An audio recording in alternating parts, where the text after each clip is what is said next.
Hey, what's going on, Sports Cars fans? Ray from Philly here, and welcome to episode number 11 for what I like to call Sports Card Memories, where we go through the journey of YouTube collectors out there and delve into their past, their present, and their future. Start off with their past, their origins, how they got into the hobby, how they got into collecting, what got them started, who got them started, and then we'll get into their present day, what they're doing these days as far as their collecting, how it's changed, and what their future goals are as far as like what they would like to achieve in the future. So without further ado, I'm going to bring in my next guest. I've been following him for at least a couple years now. This is the God of Thunder here. We're going to bring in Sammy Thunder. Hey, Sammy, how you doing, man? Hey guys, hello everybody. Well, thanks for coming on, man. I've been wanting to have you on for quite a bit now, so I was, glad that you were able to come on and talk, about your journey here, how you got into the hobby and what you're doing Yeah, currently and what your future. So, let's first of all, you got a channel out there. Let's tell everybody that it's Sammy Thunder. If you haven't seen Sammy's channel yet, I'll have the link down below. So make sure you check out Sammy's channel. And by the way, you guys did a great job on Hobby Palooza. thank you. I mean, my contribution was minimal, but it was yeah, Easy John. peasy, man. It was real Yeah, smooth. yeah. John made it Yeah, possible because yeah, I mean every ounce of effort went toward it was really him because yeah, he came up with the concept as far as how it was going to navigate from show to show, right. and so yeah, really Yeah, a John. lot of fun, man. It was Yeah, like it's it was just like I'm sure it wasn't effortless on the background, but from our viewpoint, man, it was just like smooth sailing. It was just mhm. one after another. So that was cool. So let's get into your journey now. Let's start with the past. Like, how did you get started into collecting? When did you get started? Who was the person, or if there was a person or an event that got you into collecting? Yeah, I think it probably started when I was, 9 or 10 years old. Like, I think a lot of people my age, I'm 37 going on 38 now. So, a lot of people in the 90s, my age, were getting really big into, collecting all the stars of the time. And obviously, this is before anybody knew about the steroids use. So, for me personally, I gravitated towards Mark McGuire, Roger Clemens, um, the Doc Gooden I really liked, Right. Nolan Ryan. Um, so I pretty much got started by going to a lot of the shows at the county center in White Plains. At the Hmm. time, it was Gloria Rothstein's show. Oh yeah, Yeah, she I used to remember run her. Yeah. those, and my dad and I would go together, Hmm. and it was just to me, I'll never forget seeing an '85 tops Mark McGuire Olympic card go for like $200, Oh, and that was the bomb back then. yeah, and the Don Russ 87 rated rookies of Yeah, Greg Maddux was going for like 30, $40, and yeah. McGuire's 87 rated rook. I mean, they're just through the roof, and it's and I think at the time the players I could buy from like dollar boxes were like Hmm. Todd Helton. I was buying Todd Helton cards. I was a first baseman and a pitcher in Hmm. Little League, so Hmm. I always gravitated towards like McGuire and Helton because those guys I really liked.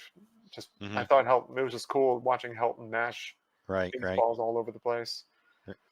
R- But yeah, I mean, and then from there, like, so you go to summer camp and start trading cards. We bring your binders and just start trading Right, stuff, and that was kind of my right.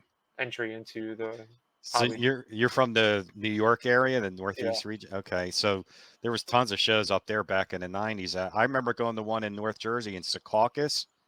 I don't know if you were familiar. That was a great show. They would have like major names back then, like Jeter and Barry Bonds and some legendary players. So did you ever go to that show? Did you ever hear of that in Secaucus, New Jersey? I didn't really go too far out for the shows. I mean, Okay.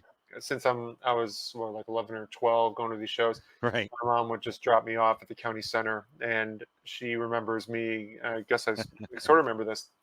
Like maybe I had like $50 or something like that as a budget, Hmm. but I would spend the entire weekend to that show. So I'd go Friday, I'd go Saturday, I'd go Sunday, and I'd be there from start to finish.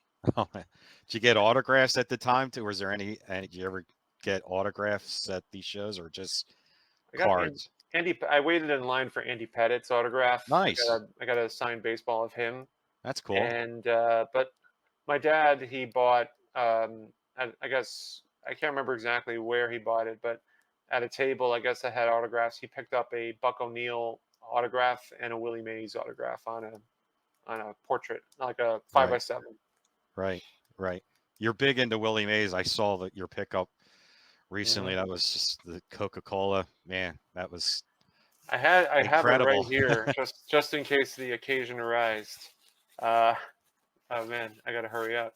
it's No, literally take your time, It's man. literally the bottom card. But yeah, man. Oh man, superb. Yeah. I plan on That's bringing. awesome. I just plan on bringing this stuff because I'm sure we're going to be, for the national. I'm sure there's going to be guys who want to just, show off Right. what they have, and so and Absolutely.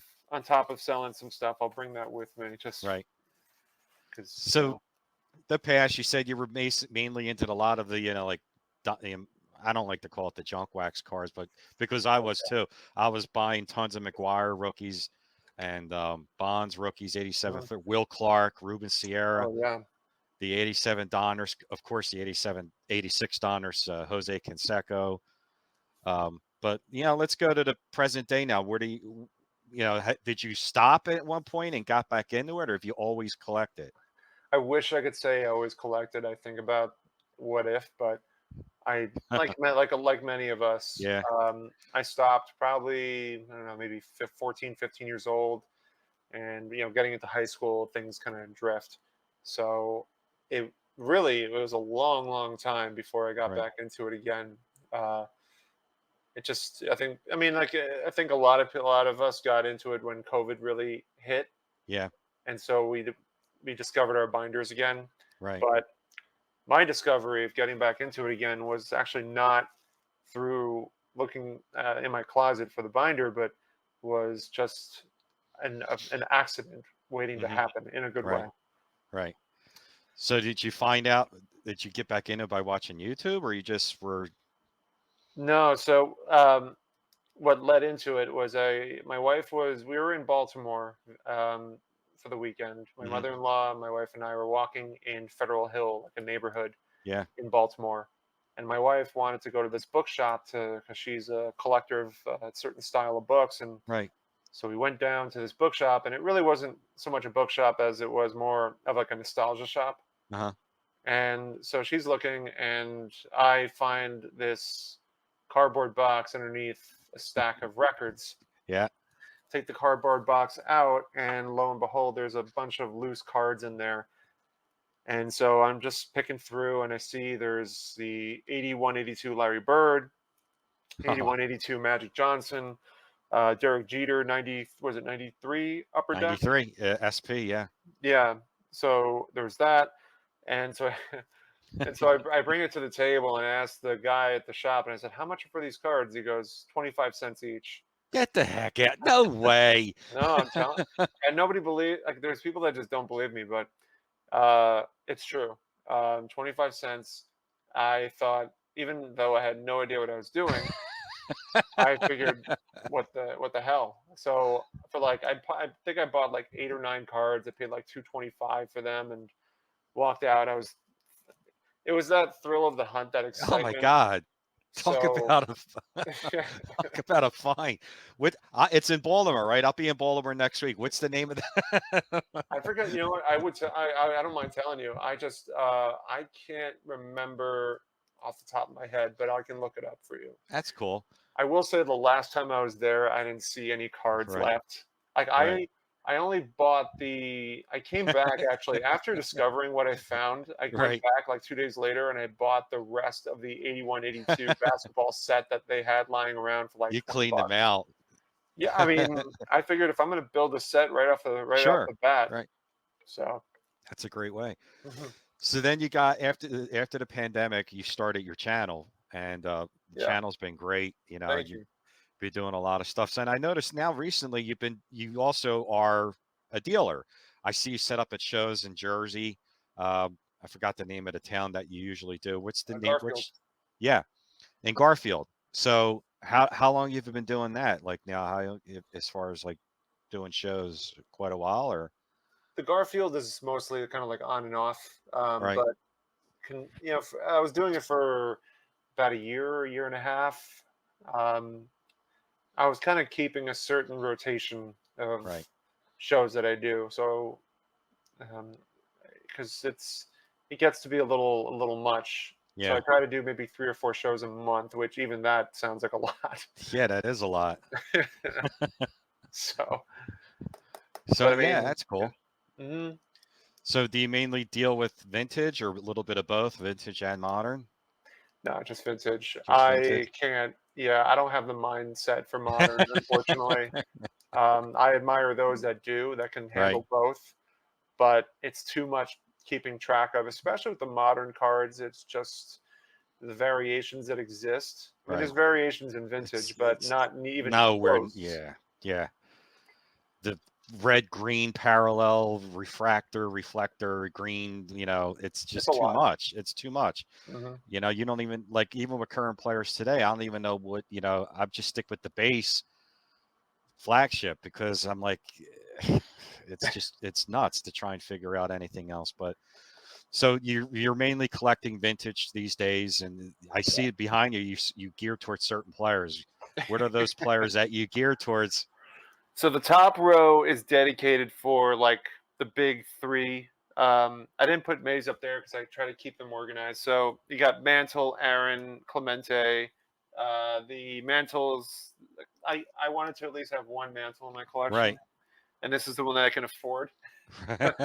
I mean, I can afford the later ones, but this one in particular, 56 is just a popular Yeah. set. And the Aaron and Clemente rookie in low grades, the Gibson rookie, which may or may not be moved at the National. And then you have, yeah, Severs, Venezuelan. Well, I can't really see it, unfortunately.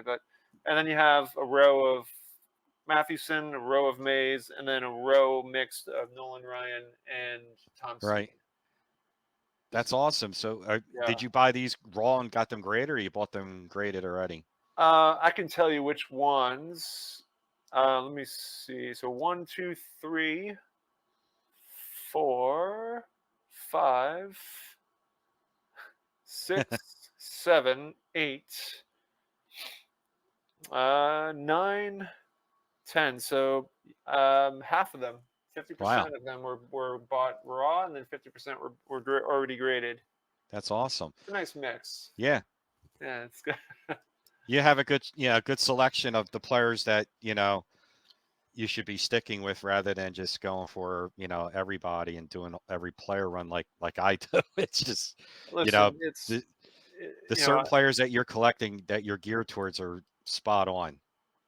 well, So it's it's for a number of reasons why I do that. For one, I live in a New York City apartment, so there's only so much space you have. That's really the most important part of it. right, And but two, it just it makes it a lot easier for me to find a new project within that. So like for example, I have obviously from I've yeah, purchased a crap ton of Maze stuff recently, and I feel like yeah, maybe I'm like the weight of Maze is really taking up the most of it, so I need to start pivoting towards a Seaver or a Mathewson now to right. kind of offset things. Right, right. Do you have the you don't do you have the 51 Bowman mantle or No, okay, no. okay. Who showed that to me recently? Oh yeah, it was Rocket Rick. He was on our cardboard and cold ones, and he was showing Nice. that one, and I was like, Right. one day. Yeah. Yeah. Absolutely. All right, so now we've basically gone through the past and we've delved in quite a bit of the present. So what are your future goals now? Like, what do you want to try to, if there's any other goals that you want to try to accomplish in the next, say, 5 years or so, as far as collecting, You know, or you haven't planned that no, far? no. I mean, it's funny. The player collector thing has been my focus, and I've been kind of escaping myself from the traditional stuff like Topps or Bowman. Right. Like there's obviously certain cards that I keep around that I keep the Topps 54 maze, the 52 maze.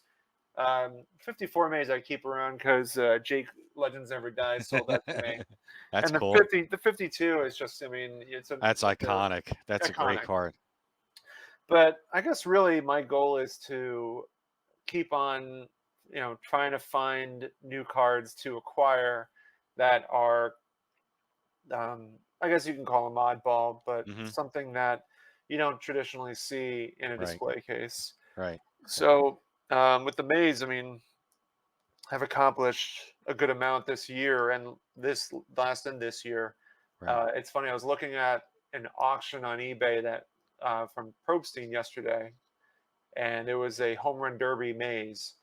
And Oh, so I was like, yeah, I was thinking about it, but I kind of felt like, all right, I've already spent quite a bit of my budget on these maze cards recently. There's no chance that I'll be able to even touch this card. right. And so it was sitting at like 1300 for at least 3 or 4 days, and then I checked this morning because the auction ended last night, Right. and it was at like $5,500. Was this graded? It was graded a 4.5, but I mean, to me, I was just Wow. blown away by how much it went for, Yeah. and ha- I don't know. I was looking at past auctions. I guess that's about right. Right.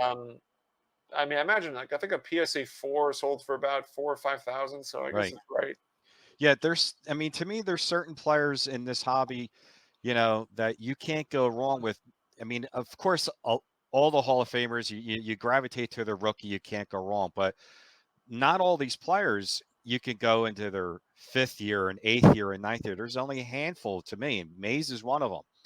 Yeah, Mantle, Mays, Aaron, Jackie Robinson, Koufax, Ted Williams, Christy Mathewson, Seaver, and that's why I mentioned earlier, like your selection of the players is spot on because thank you. you can't go wrong. You really can't. So like Pete Rose, for example, his first few years I think are really cool. Like his rookie, his 64, maybe all of his 60s. But then after that, once you get into the 70s, they're not, they're kind of cheap, and I don't want to use the word cheap, but they're not really big cards. And same for like once you get into like even Mike Schmidt, his rookie card in his first few years are pretty big, but those guys behind it, like from beginning to end. And was that your thought process when doing with that? Like, do you collect for just the collect, or do you put emphasis on the value for your long term investment? Uh, in terms of my collection, I mean, the first thing I always look for is the aesthetic of a card. Right, If I like the look of the card, right, if it looks unique to me, right. I'll definitely want to get it. You have like the Briggs Meat and the Burke Ross Willie Mays, and they're Nice. really cool looking. I don't have it, but they're really cool looking. But I'm not as intrigued about those cards compared to like I'll show some more cards compared to the Stahlmeyer. Stallmeyer. The Stahlmeyer is such a cool Yes. backstory to it. I mean, there's a whole website that's dedicated talking about these. There's Dude, like a that's really history. clean. Yeah, it's pretty nice. I mean, it's creased up and it's sprinkled, but I don't Yeah, care. but there's no hot dog juice anywhere. I think there might be some stains somewhere, but I'm an opportunity came up and I was pleased to be able to find it. But to go back to your question, I mean, the aesthetic of a card is the one thing one of the bigger things I like. If I like the look of it, Yep. then it'll make me more inspired to get something. So, like the transograms, Scott makes fun of me for them because he says they look like Fleer 91 cards. Uh, but I love the backstory on transigrams, Right. and I think it's kind of cool the way they look. And they're not. I mean, outside the Ryan's pretty expensive, but outside of Ryan and Right. Clemente, I mean, there's some you can. They're not that bad.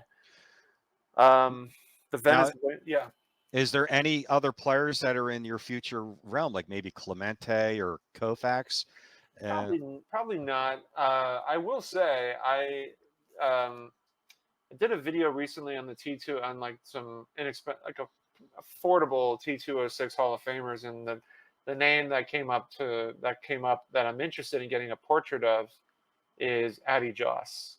nice. Uh, I mean, he didn't play for the Giants, so he played for the wrong team, but he played for Cleveland and had a short career, like 9 years, and Right. I guess I didn't realize this about Eddie Joss, but he was absolutely dominant for those Yeah. 9 years and had. If we look at the statistics, I guess he has the second lowest ERA in career history. Yeah.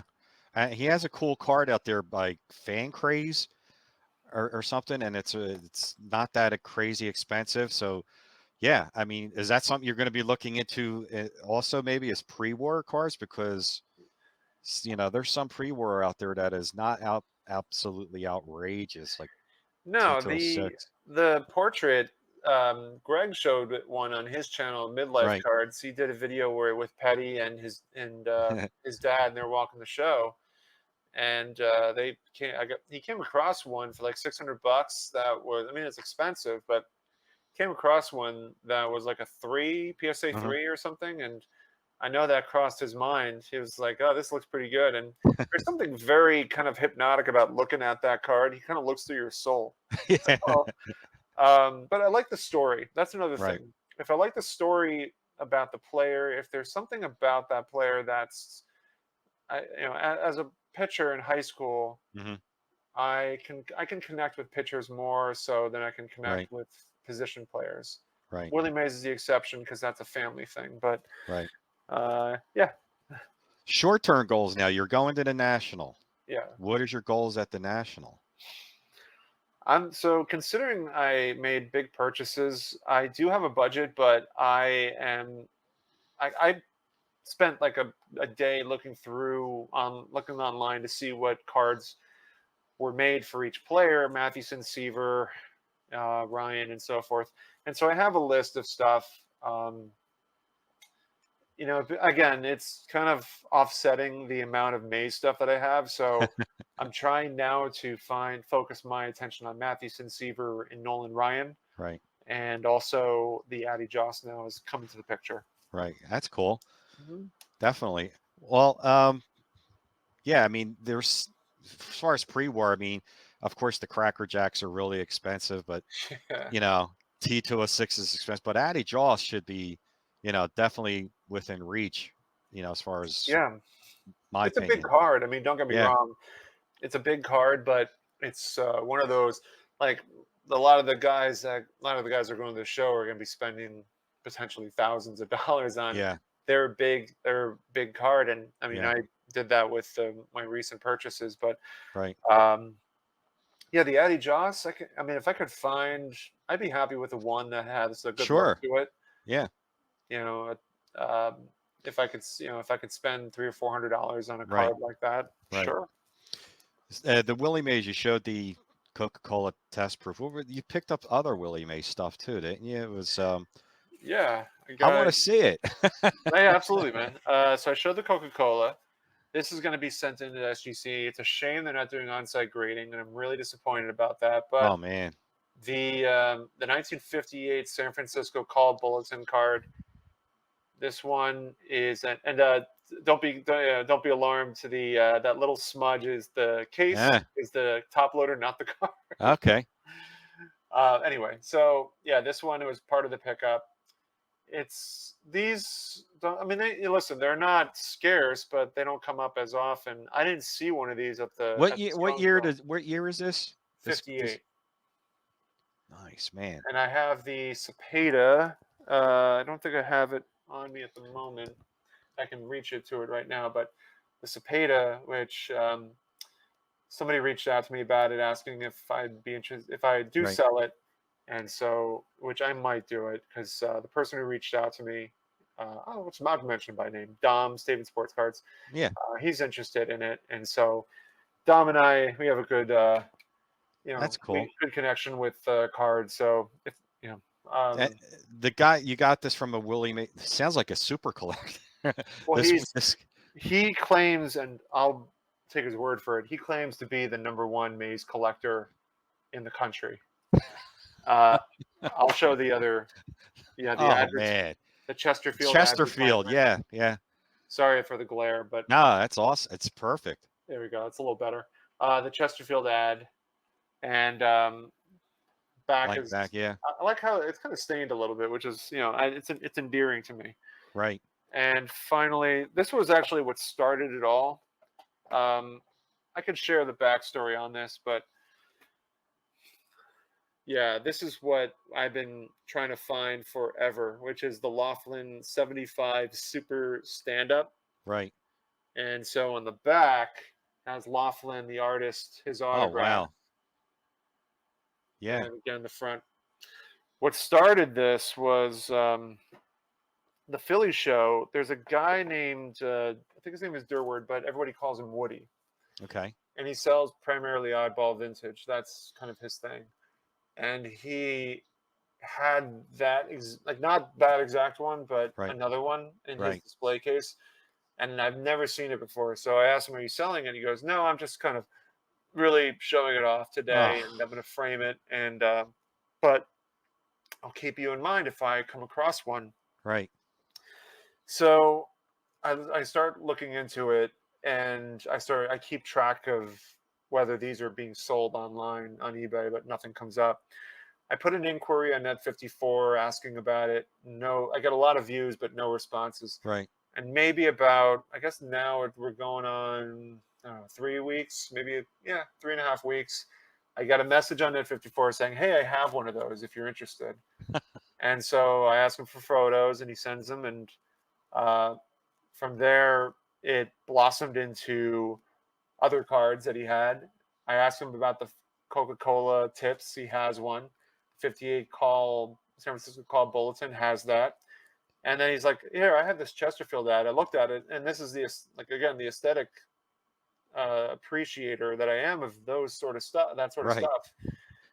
stuff." He said, like, I was like, "Oh, I'm interested in the Chesterfield and the." And we already pretty much landed the deal on the Laughlin Super Stand Up, but the San Francisco call bulletin and the Coca Cola test was the one that was holding up everything. Right. He wasn't sure if he wanted to sell it. And I remember being on vacation during that time. I got an email and he says, "Hey, I'll sell you all four of those items for X amount." And I said, "No, no, no, no brainer, no brainer." And so Hon I come. vacation's over. Oh well, I was super ecstatic after that. And I come back home and I drive out to where he is because he's local, and have a nice conversation with him. I ask him if he has the home run derby card. He literally has a fat binder, like one of those multi-ring binders, and he Yeah. opens up his sheets. And I'm like, "Are those all Willie? Is that a Willie Mays binder? Like all of your lists?" And he Dude, goes, you "Yeah." must have been in like heaven walking into that. Well, the thing is that I didn't get a chance to see any of the other stuff. When I walked in, he had a table and he just had the four items that I wanted on the table. It was it was surreal. I mean, Right. you I wish I took a photo of it at the time because I mean, the Laughlin Super Stand Up is rare enough, but to Right. see the Coca-Cola tips and the call bulletins sitting right next to it is just surreal. Yeah. Yeah. Dude, you must have been like in heaven when go walking in there and seeing. And you ever communicate with him again to see if he's going to be selling anything else to you or? Well, yeah, I mean, he offered me a couple of other things on through email. Um, he had like these, I don't know, I guess I don't know when they came out with this. Must have been the 50s, like these Willie Mays sunglasses. It's Oh, wow. Some Willie Mays baseball game that was made in the 50s.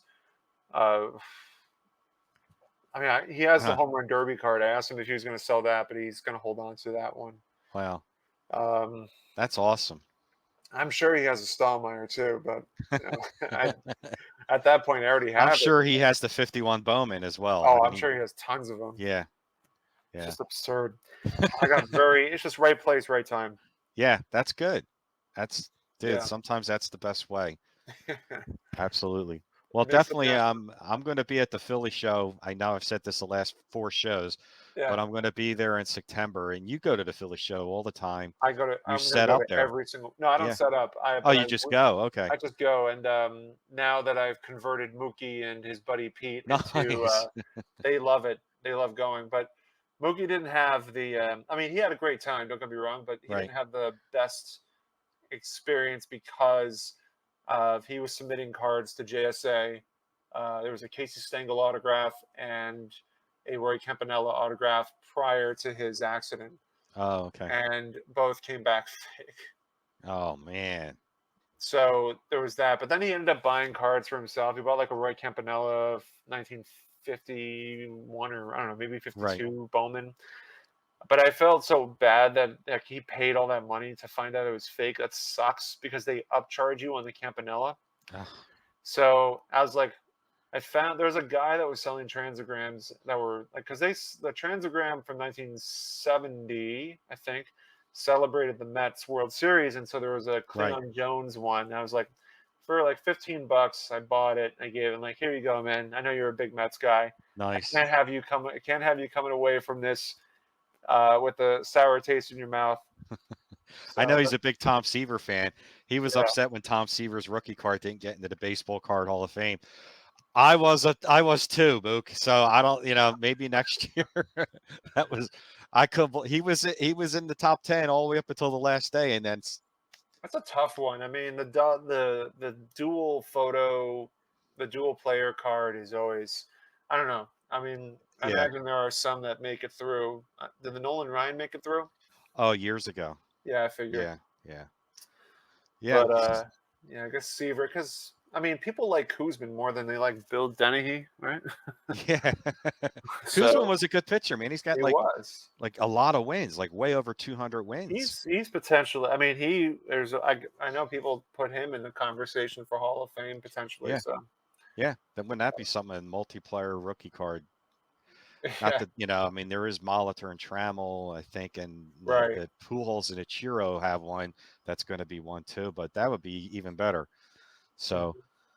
well, I appreciate you coming on, man. The time Yeah, flew. We've already been on 32 minutes. Everybody, don't forget, check out Sammy Thunder's channel. The link's down below. Sammy Thunder. Sam, good luck at the National, man. Have a blast.